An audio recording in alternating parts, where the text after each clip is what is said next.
Feliz sábado a todos. Sejam todos bem-vindos à casa do Senhor. Essa manhã acordamos com uma bela chuva, né? Acredito que quase em toda a Goiânia choveu nessa manhã. Uma chuva copiosa, pelo menos na região que eu moro.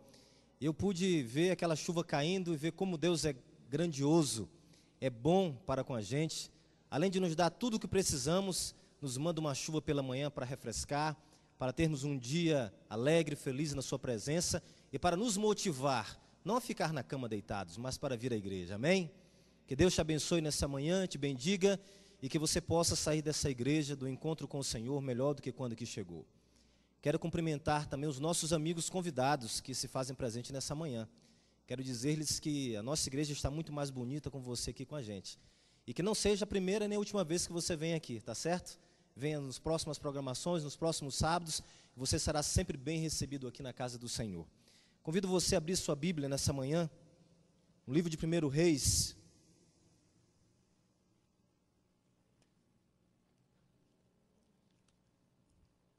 Primeiro Reis, no capítulo 16.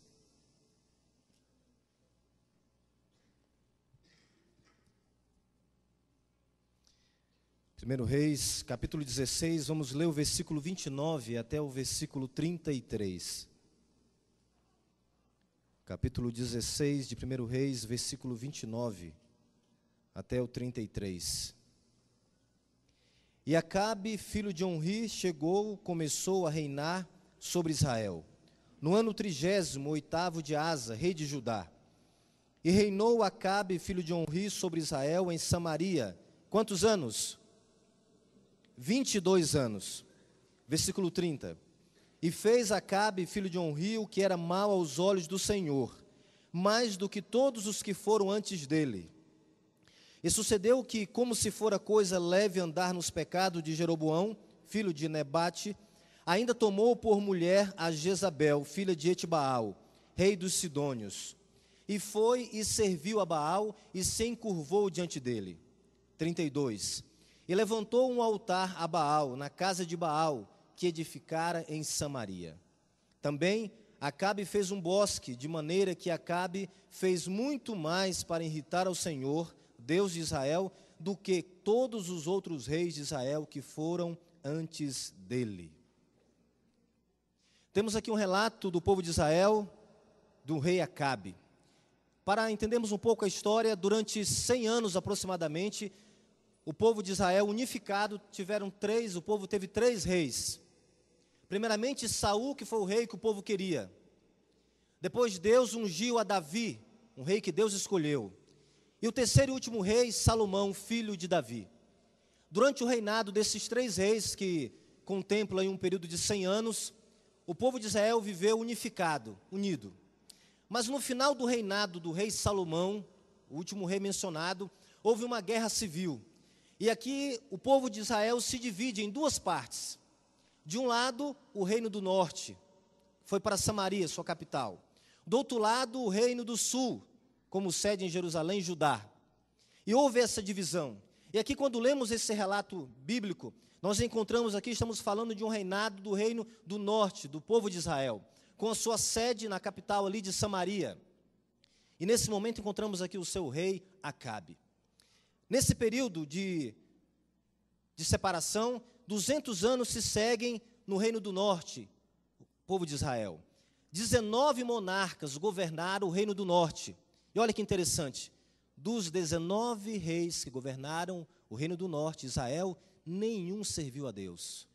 19 reis, nenhum dos reis fizeram a vontade de Deus. Pelo contrário, fizeram tudo que Deus não queria, que Deus não gostava, levando o povo à idolatria, apostasia, corrupção e tudo mais. Já lá no reino do sul, povo de Judá, tiveram também, num período maior de 300 anos, 17 monarcas. E olha que interessante, dos 17 monarcas do povo do sul, Judá, 8 serviram a Deus. 8 conduziram o povo para uma aproximação do Senhor, para um reavivamento, para uma reforma. Ao contrário que no reino do norte, nada disso aconteceu. 19 monarcas e nenhum levou o povo para os caminhos do Senhor. O primeiro rei que governou o reino do norte foi Jeroboão, um homem corrupto, idólatra, levou o povo totalmente ao contrário do que Deus queria que levasse, a outro caminho. E outros reis vieram depois de Jeroboão, todos levando o povo para a idolatria. E aqui no capítulo 16, versículo 23, eu queria convidar você a ler comigo, o mesmo capítulo 16, versículo 23, depois o 25 e 28. No ano 31 de Asa, rei de Judá, Onri começou a reinar sobre Israel, e reinou 12 anos, e em Tirza reinou 6 anos. Versículo 25. E fez Onri o que era mau aos olhos do Senhor, e fez pior do que todos quantos foram antes dele. E o versículo 28, e Onri dormiu com seus pais, e foi sepultado em Samaria, e Acabe, seu filho, reinou em seu lugar. O pai de Acabe, o rei Onri, reinou em Israel também, seguindo o exemplo dos outros reis que lhe sucederam, levando o povo à idolatria e a pecar contra o Senhor. E agora nós entramos no relato de um novo rei que assume o poder, chamado Acabe. É óbvio e evidente que a educação que Acabe teve do pai não foi das melhores. O seu pai não amava Deus, não servia a Deus, não adorava a Deus, nada disso. Era idólatra. E agora Acabe cresce nesse ambiente familiar, onde o Deus de Israel não é adorado. E ele segue o caminho do pai. E agora, ao assumir o trono, Acabe também não governa de maneira diferente do pai. Vai pelos mesmos caminhos que o pai fez. E a Bíblia fala ainda, quando lemos o início do texto, que ele foi tão longe, que ele foi um dos que mais aborreceram o Senhor. Fizeram o contrário do que Deus queria. E Acabe agora começa a governar. Mas Acabe estava sozinho, e para governar, ele vai agora em busca, de uma mulher para se casar. É óbvio, um jovem, e hoje não é diferente, quando o jovem chega numa idade, ele já pensa qual a pessoa, qual a moça que ele vai escolher para se casar. A moça também, da mesma forma, chega uma idade e pensa, quem será o príncipe que vai, florear a minha vida? E todos começam a sonhar. E Acabe também queria uma esposa para si. Ele não queria subir ao trono sozinho, um rei sem uma rainha. E ele vai em busca de uma mulher para se casar. E olha que a mulher que ele escolheu, a Bíblia fala o seu nome, você pode acompanhar comigo, o versículo 31, e sucedeu como se fora coisa andar nos pecados de Jeroboão, filho de Nebate, ainda tomou por mulher quem? Qual o nome da mulher? Jezabel. Interessante que antes de nós continuarmos a história, não precisa ser muito inteligente para perceber que essa mulher tomou um lugar muito importante na história de Israel. Um primeiro fato, nenhuma mulher antes de Acabe, nenhuma rainha tem o seu nome mencionado na Bíblia. Todos os outros reis que passaram antes de Acabe, nenhuma Bíblia menciona o nome de sua mulher. Por que será que Jezabel ocupa um espaço de tamanha honra aqui, pelo escritor de Reis, ao mencionar o seu nome? Trazer aqui em luz para aqueles que viessem ler a Bíblia, o nome da rainha chamada Jezabel. E agora 2 características que eu gostaria de compartilhar com vocês dessa mulher. Primeiro, desse casamento de Acabe com Jezabel. Em primeiro lugar, Jezabel era o parceiro dominante no relacionamento do casamento. Alguém pode dizer, mas não tem nada de anormal por isso, Jezabel era quem mandava, não só em Acabe, dentro de casa, como mandava no seu reino. Olha que interessante. Acabe era um fantoche na mão de Jezabel. Agora Jezabel dizia o que tinha que fazer, e o próprio governo de Acabe é considerado como um governo de saias, porque era Jezabel quem comandava. Por trás do poder de Acabe estava a mulher, Jezabel. Até aí tudo bem, se fosse só isso. Mas o ímpeto de Jezabel de domínio no relacionamento com Acabe fez com que Acabe se tornasse um homem muito vulnerável, sem perspectiva de administração do governo, sem perspectiva de colocar um governo e levar o povo aos caminhos do Senhor. A segunda característica de Jezabel era adoradora de um Deus diferente de Acabe. Ela vinha de uma nação dos Sidônios, ao qual o pai era o rei dos Sidônios, e ela desde pequena havia aprendido a adorar um rei, um Deus, que era Baal. E agora, com a sua personalidade firme, ela chega para Acabe e diz, olha, vamos acabar com esse negócio de adorar Deus de Israel, esse Deus que vocês falam que abriu o Mar Vermelho, que tirou o povo do Egito, nada disso. Agora nós vamos adorar Baal. E o que Acabe falou? Sim, senhora.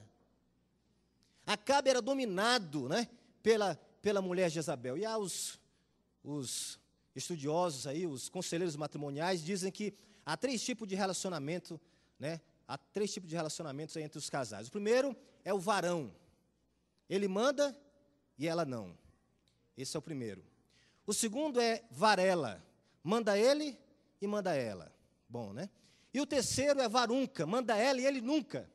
Portanto, o conselho desses conselheiros da Bíblia é que fiquemos aí no varela, né? Manda ele e manda ela. Mas se você estiver aí no varunca, não perca as esperanças, carregue sua cruz e vá em frente, né?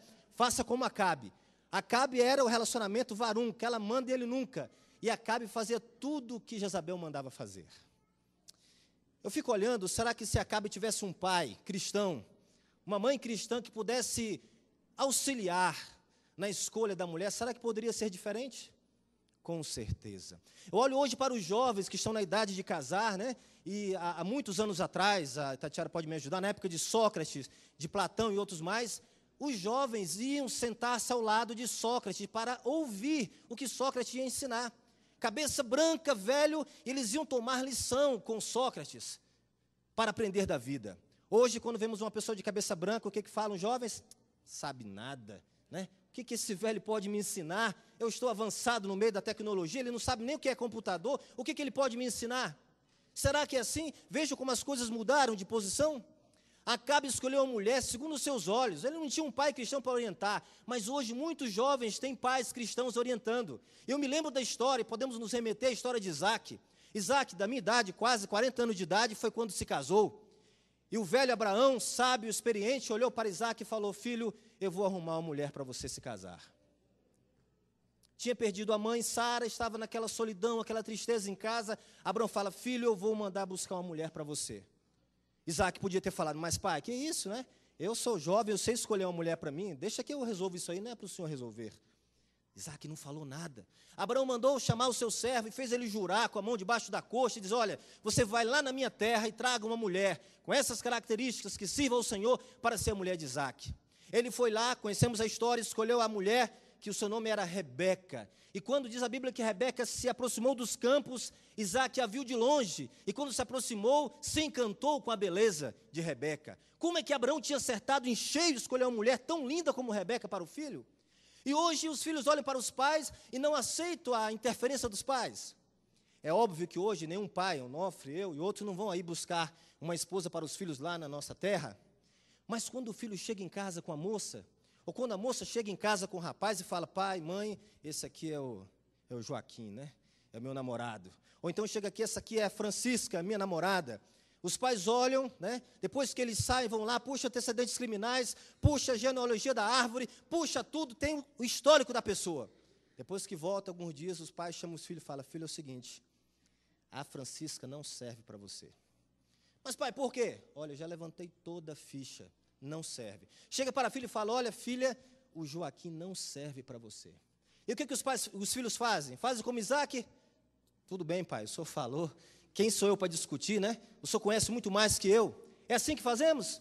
Não. Não, eu sei o que é melhor para mim. E aí muitos filhos se enveredam por trilhas perigosas, né? Sem o aval dos pais. Sem o aval de Deus. Depois, a lamúria, o choro, a decepção, elas vêm, porque é a conta sendo cobrada. E olha que para Acabe poderia ter um fim muito diferente. Não só prejudicou a si, como prejudicou e colocou em risco toda uma nação, todo um povo escolhido por Deus. Olhem que as consequências dos nossos atos, nem sempre elas ficam só para nós. Muitas vezes as consequências de decisões que tomamos, que achamos que ninguém manda na nossa vida, que a gente pode decidir sozinho, elas nem sempre ficam só para nós. Elas contemplam amigos, parentes, filhos, netos e vai se alastrando para muita gente. Acabe agora está com esse problema na mão. Uma mulher que o dominava, uma mulher que o governava e governava o seu país, e agora ela fala: agora você vai construir uma igreja aqui dentro de Samaria. Não essa igreja que você tem aí para adorar o Deus de Israel, não, nada disso. Eu quero que você construa um templo, mas um senhor templo para adorar o Deus Baal. Quem era Baal? Baal era o Deus da fertilidade, da chuva. E os sidônios adoravam, os cananeus haviam adorado antes o Deus Baal, e ele era tido em alta conta, porque, segundo eles, era Baal quem determinava quando a chuva caía.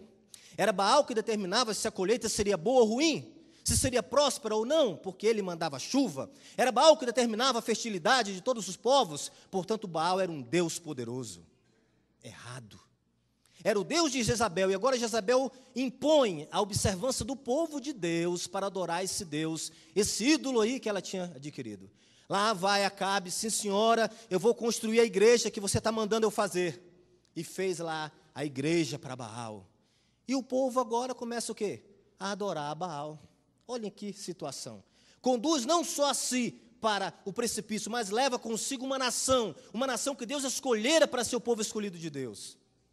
E agora o povo começa a adorar Baal, começam a deixar para trás Israel, verdadeiro de Deus. Começam a deixar para trás o Deus que havia, colocado o mar vermelho a seco para que eles pudessem passar. Começam a deixar para trás o Deus que havia liberto do Egito, da escravidão. Tudo isso se esqueceram, diante da proposta de Raabe de adorar Baal. E agora o povo começa a se declinar. Esse é o quadro que nós encontramos aqui. 1 Reis 16, 33. Também Acabe fez um bosque, de maneira que Acabe fez muito mais para irritar ao Senhor, Deus de Israel, do que todos os reis de Israel que foram antes dele. Chegamos aqui numa situação de Israel no fundo do poço. O que fazer agora? O povo, o rebanho todo sendo conduzido para o precipício. Deus lá de cima olhando e vendo aquilo acontecer. Alguns, com certeza, estavam vendo aquilo acontecer, mas não sabiam o que fazer. Talvez você já se viu numa situação assim. Uma situação que você chegou e você fala, o que eu faço agora? Eu não sei o que fazer. Quem que eu peço ajuda? Quem pode me ajudar nesse momento agora? Com certeza, eu e você já vivemos momentos assim, em que estamos no fundo do poço, não tem para onde ir mais. E agora, a quem clamar, a quem buscar? É nessa hora, amigos, que nós temos a pessoa de Deus para nos socorrer, para nos auxiliar. E Deus não se deixa escarnecer. Deus não deixa o seu povo ao léu, sem uma intervenção divina. E no capítulo 17, olha o que Deus faz. Capítulo 17, versículo 1. Então, quem? Elias, o tesbita, dos moradores de Gileade, disse a Acabe, vive o Senhor, Deus de Israel, perante cuja face estou, que nestes anos nem orvalho nem chuva haverá, senão segundo a minha palavra. Deus tem os seus métodos, mesmo nem sempre você e eu concordando com os métodos de Deus, mas Deus tem os seus métodos, e quer queiramos ou não, Deus tem os métodos certos. Deus agora chama um homem para resolver o problema do casal, da nação, Elias. E olha, meus amigos, quando nós olhamos para a biografia de Elias, olhando pelo aspecto humano, não seria a pessoa talvez melhor para estar naquela situação? Deus poderia mandar um príncipe de Israel para conduzir, para chegar para o casal e dizer, olha, Acabe, toma controle da situação, não deixa o Deus verdadeiro deixar de ser adorado, resolve essa situação. Deus poderia ter escolhido um exército para chegar lá e de uma vez só aniquilar, todo ali o reinado, Acabe com mulheres e algumas pessoas que governavam com ele, e resolveria o problema. Por que Deus escolhe um homem chamado Elias? Um homem que vinha das montanhas, sem muita ou quase nada de educação, rústico, até o nome da cidade dele não se encontra mais, os historiadores procuraram, não se tem notícia a origem da cidade. Se fala em Gileade, uma região próspera, de homens rudes, homens simples, fortes, homens durões, bravos, essas são as características dos homens de Gileade. E Elias não podia ser diferente. Elias era um homem rústico, simples, forte, estrutura física forte, durão. Foi esse homem que Deus escolheu para se apresentar. Quando ele chega lá na presença de Acabe, sem ser convidado, sem ser anunciado, ele chega e dá o recado que Deus mandou lhe dar. O próprio nome Elias significa, meu Deus é Jeová. Quando Elias entra no palácio, ele já diz o que ele estava fazendo ali. Olha, meu Deus é Jeová, eu sou Elias, nada de Baal, acaba com isso, é Deus Jeová. E agora, sem perceber, Acabe, naquela moleza toda dele, dominadora, que levava na sua vida, olha para Elias, aquele homem bruto, com as roupas de campo, sem educação, sem eloquência no falar, e fica pasmo diante de tamanha dureza e firmeza no que ele estava falando. Agora Elias olha para ele e fala, olha, a brincadeira acabou, Acabe. A brincadeira acabou agora. Não vai ter água, não vai ter chuva, enquanto Deus não mandar vir a chuva. Irmãos, eu fico observando como Deus escolhe as pessoas certas para os momentos, não é verdade? Eu fico imaginando se Deus tivesse colocado Moisés no lugar de Elias, né, com toda aquela paciência que Moisés tinha, toda aquela fineza, né, dos bancos de escola que ele adquiria, talvez não resolveria o problema. Talvez se Deus tivesse colocado Elias lá no lugar de Moisés, Elias não teria a paciência, né, para esperar, para aguentar aquele povo murmurando, reclamando, ele já chutava o balde e acabava com tudo. Percebe como é que Deus usa cada pessoa nas suas mãos da maneira certa, no momento que precisa ser usado. Há uns dias atrás tivemos um treinamento de liderança aqui com o pastor Denis e falávamos sobre isso. Vários tipos de liderança, né? Cada momento exige-se uma liderança diferenciada de um tipo ou de outro. Há pessoas que se adequam a um tipo de liderança paternalista, outras não, e assim vai. Deus escolhe um homem aqui rústico, Elias, do campo, para dar um recado de vida ou morte para o povo. Deus precisava de um camarada enérgico, de um camarada firme, que não tremulava nas palavras diante do rei Acabe. E olha o que Elias pensava. Ellen White escreve em Profetas e Reis, página 120. Elias estava incomodado com aquela situação do povo de Israel. Em angústia de alma, Elias, suplicou a Deus que detivesse em seu ímpio curso o povo outrora favorecido, visitando-o com juízos, se necessário fosse, a fim de que pudesse ser levado a ver em sua verdadeira luz seu afastamento do céu. Ele ansiava por vê-los levados ao arrependimento, antes que fossem tão longe na prática do mal, a ponto de provocar o Senhor para que os destruísse completamente. Essa era a preocupação que estava no coração de Elias. Elias não chamou, não pediu a Deus para ser o enviado. Elias não falou, Senhor, manda eu porque eu sou o cara, só tem eu para fazer isso aqui agora. Não era a pretensão de Elias isso. Elias orava, diz Ellen White, para que Deus tomasse uma providência, para que Deus pegasse o seu povo, aquele rebelde povo que estava sendo conduzido para o precipício e mudasse a rota deles para que eles se salvassem. Esse era o desejo de Elias no seu coração. Ele ora ao Senhor e a sua oração é respondida. Agora Deus chama e fala, Elias, vai ser você, meu amigo. É você quem eu quero que vá lá. E como é que Elias fez? Manda outro, né? Tem tanta gente melhor que eu lá na igreja. Tem tanta gente que faz melhor que eu lá na igreja, por que tem que ser eu?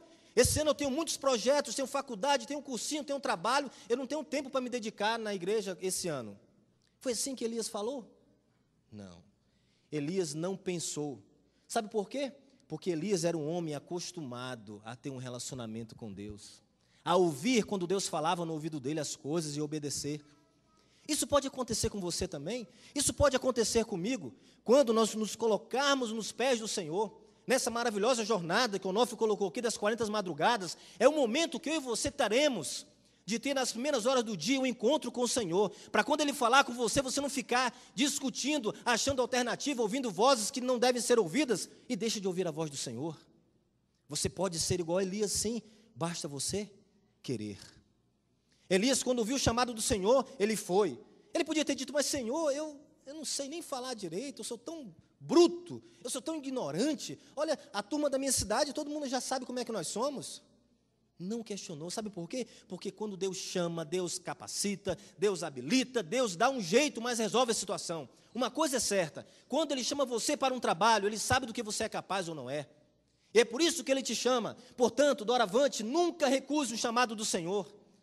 Independente para que coisa que seja para fazer na igreja, olhe para Deus, se seja para tocar um piano, se seja para anunciar um hino, diga, Senhor, eu estou aqui, eu sou gago, eu não sei falar direito, mas dá um jeito, eu vou lá.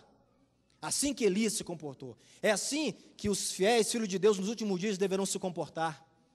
Entre Deus e o povo de Israel havia uma brecha, gravem bem essa palavra, brecha, nós iremos dissecá-la mais adiante. Havia uma grande brecha entre o povo de Israel e Deus. E agora Elias é convidado pelo Senhor para se pôr nessa brecha. É convidado pelo Senhor para ser o homem que iria tampar, obstruir, fazer o elo de ligação entre o povo e Deus. Olha que maravilha, olha que convite especial. E Elias agora vai lá e dá o recado para o povo de Israel. O povo de Israel, a princípio, não queria saber de nada, porque estavam cegos pelo Deus de Baal que eles estavam adorando. E agora Elias chega e apresenta. E agora eu quero ler com você o livro de Ezequiel, no capítulo 22. Abra sua Bíblia. Ezequiel, capítulo 22, o versículo 30.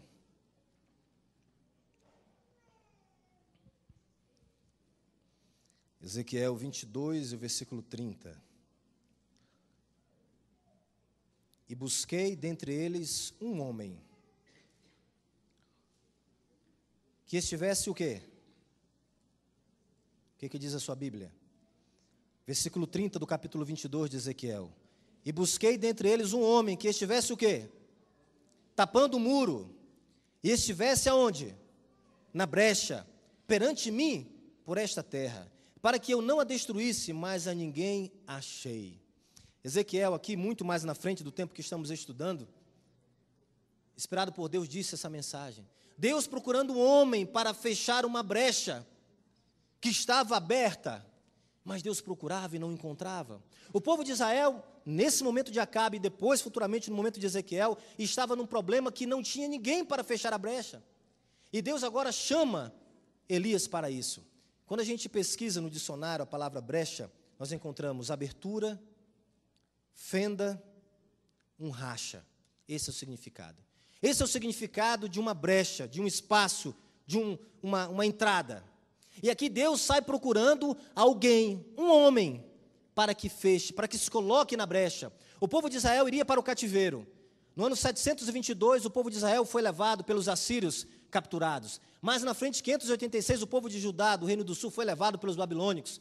E depois estavam todos voltando para Jerusalém, encontrando Jerusalém com seus muros destruídos, a cidade destruída. E aqui o profeta, aqui em Isaías 58, 12, também nos fala que o profeta chama alguém para se colocar na brecha. Não só a brecha física dos muros, mas aqui eu chamo a vossa atenção para a brecha espiritual. Vivemos num mundo hoje em que brechas são as que mais existem. Uma grande brecha aberta na palavra do Senhor, na lei do Senhor, é o santo dia do Senhor, o sábado. Deus hoje chama você e a mim para nos colocarmos nessa brecha. Essa brecha que Satanás, de maneira calculada, perspicaz, criou para que as pessoas fossem levadas para outro caminho. E agora nós temos o dia do Senhor sendo questionado, sendo ridicularizado, sendo trocado, sendo mudado, porque alguém achou que deve ser assim. Uma brecha que você e eu, nessa manhã, somos chamados pelo Senhor para fecharmos, para nos colocarmos nessa brecha, para que pessoas possam ser conduzidas para a salvação. Quando Elias foi chamado, havia uma brecha muito grande, e se Deus não colocasse o homem certo naquele momento, a brecha iria se romper mais e mais, e o povo iria para o precipício. Mas Deus usa aquele homem incapaz, aos olhos do homem, para se opor à brecha, para fechar a brecha. E eu pergunto nessa manhã, o que você tem feito como cristão? Será que você está ajudando a fechar a brecha ou está ajudando a aumentar a brecha?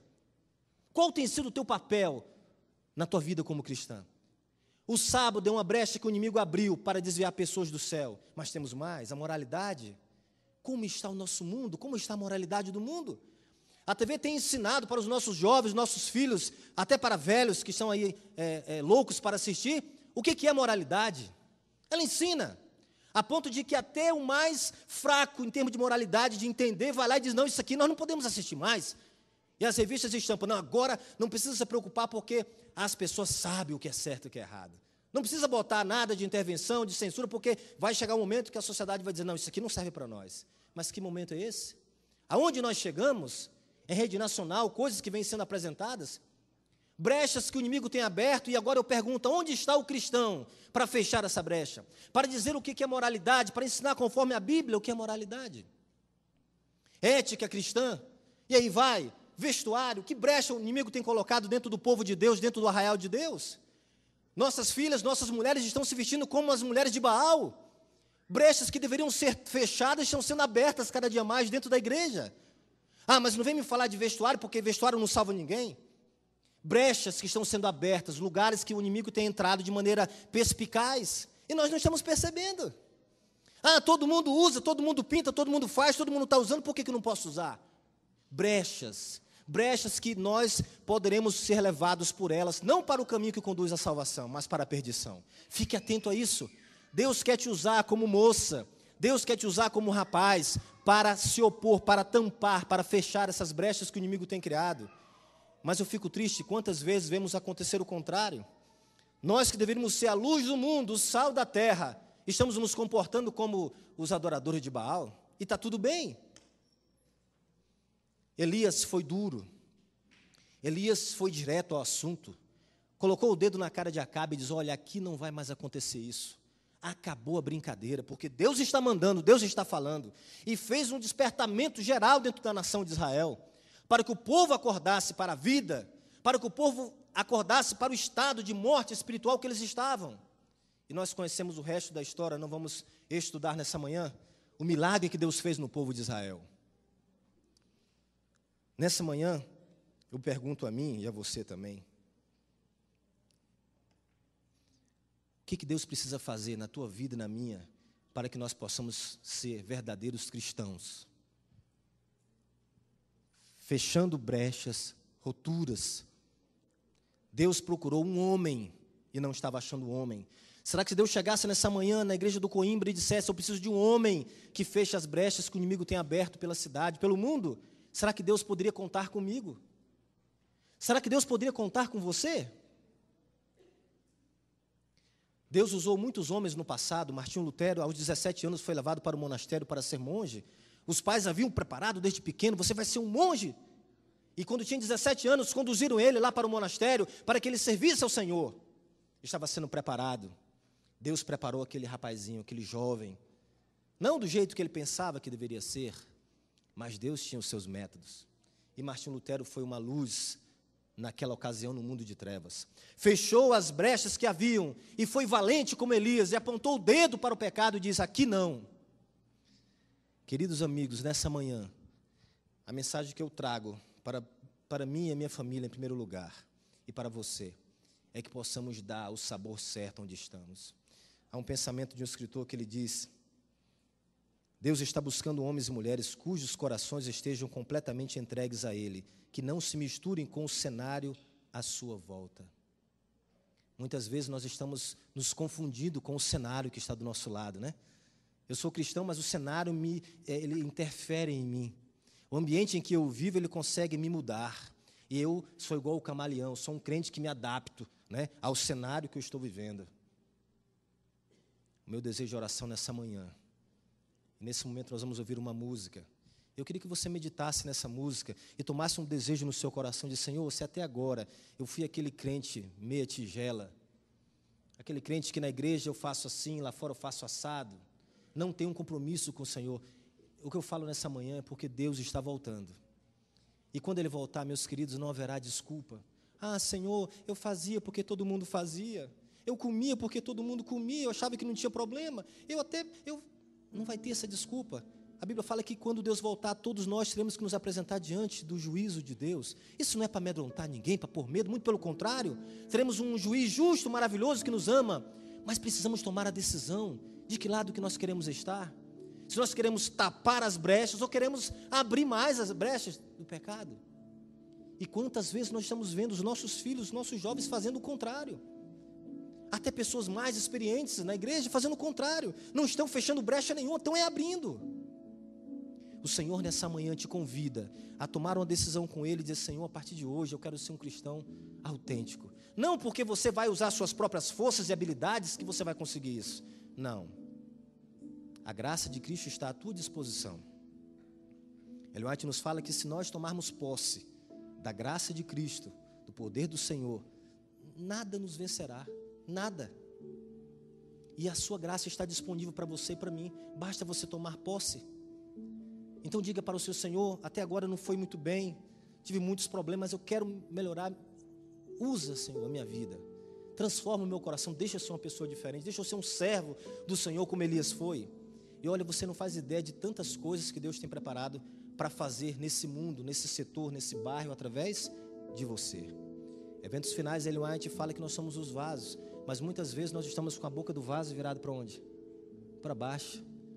E a bênção está caindo do lado do irmão ali, eu estou olhando e falo: mas o que está acontecendo? Está acontecendo tudo com ele, comigo está tudo errado. Talvez você precise acordar e ver de que lado que está a boca do vaso, que é você, e virar o vaso de cabeça correta e botar ele com a boca para cima para que as bênçãos do Senhor derramem sobre você. E a maneira de você enxergar isso é quando você olha para a palavra do Senhor e vê o que Ele pede para você. Não é o que você quer, não é porque estão fazendo, você vai ter que fazer, você não é controlado por ninguém. O inimigo tenta fazer isso de maneira sorrateira, controlar a cabeça dos nossos jovens, até a cabeça dos mais maduros. E aí nós começamos a tomar atitudes que o mundo está fazendo porque todo mundo está fazendo. Nós não somos controlados por ninguém. Nós temos um Deus que nos dá o livre-arbítrio para fazermos o que quisermos. Seja livre, meu querido irmão. Seja livre. Para de olhar para o que estão fazendo lá fora. Para de olhar para a moda lá fora e querer trazer para dentro da igreja. Para de olhar como os homens lá fora fazem negócio e venha fazer o seu negócio na igreja igual eu estou fazendo lá fora. Pare com isso. Você é diferente, você foi chamado para ser uma luz, para ser um sal. Você não pode se comportar como as trevas se comportam. Deus está te chamando nessa manhã para esse encontro com Ele. Aceite ser um servo do Senhor, como Elias foi, mas não do jeito que você quer, mas deixe que o Senhor faça as mudanças necessárias para que você possa ser usado por Ele nesse mundo.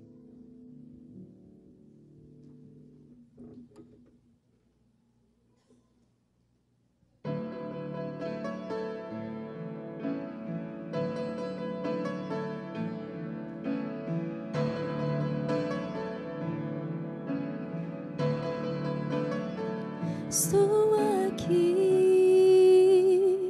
respondi teu chamado para servir. Usa-me, eu sou teu, para fazer o teu querer. Muito tempo me escondi, tentei correr e fugir, mas agora eu sou teu para fazer o teu querer.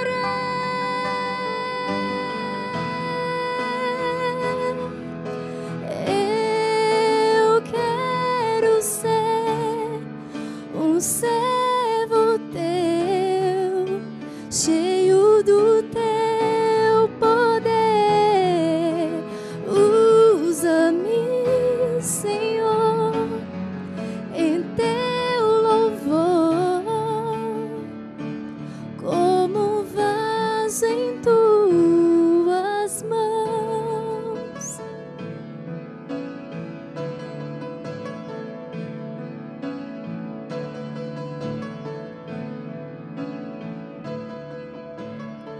Estou aqui, respondi teu chamado para servir. Usa-me, eu sou teu, para fazer o teu querer. Muito tempo me escondi, tentei correr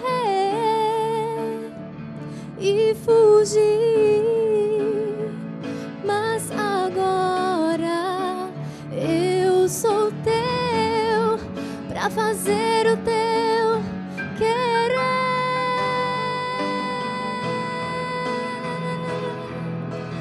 Eu quero ser um servo teu, cheio do teu poder. Usa-me, Senhor, em teu louvor, como vaso. Eu quero ser um servo teu, cheio do teu poder. Usa-me, Senhor, em teu louvor, como vaso em tuas mãos, como vaso em tuas mãos, como vaso em tuas mãos. Usa-me, Senhor.